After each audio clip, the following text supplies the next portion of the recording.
You are listening to Radio Uncharted, broadcasting on a forgotten frequency from the deepest hollows of the Appalachian mist. I'm your host. Tonight, we aren't just sharing folklore. These mountains are older than humanity, and they have eyes in every shadow. Stay close to your light. The first signal begins now.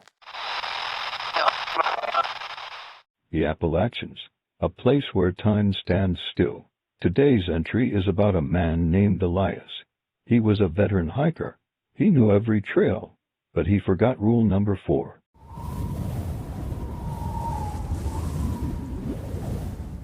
Never look directly into the tree canopy after the sun goes down. No matter what sounds you hear from above, Elias thought he was safe on the Deep Creek Trail. He was wrong.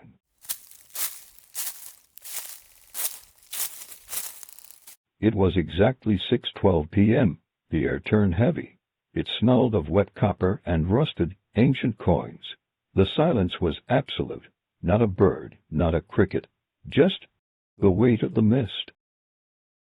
He felt a magnetic pull, a strange urge to keep moving deeper into the dark, as if the forest was tilting, sliding him toward a place that wasn't on any map. Then the whistle started.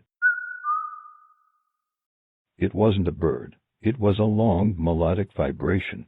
It didn't come from the woods. It came from the space directly above his head.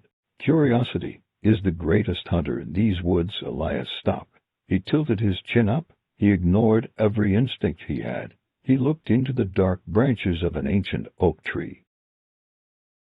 At first, he saw nothing. Then shadows began to shift. They didn't move like wood. They moved like skin. Long, charred limbs were weaving through the gray sky. In the fork of the highest branch, there was a face, a pale, smooth mask with no nose, no mouth, Elias. Only 2 black pits where eyes should be, watching him, waiting. The whistle stopped. The air felt like ice water in his lungs. He tried to run, but his boots felt fused to the soil. He was paralyzed by a gaze that wasn't human. Then he heard it, a wet, sliding sound. Something heavy was descending the trunk right behind him. The shadows were no longer part of the tree. They were coming down. 48 hours later, search teams found his backpack. It was tucked neatly into a branch, 40 feet in the air, and opened, as if it had been placed there as a trophy.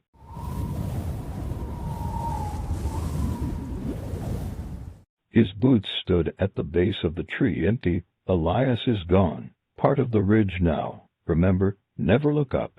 Stay tuned. The mimics are next.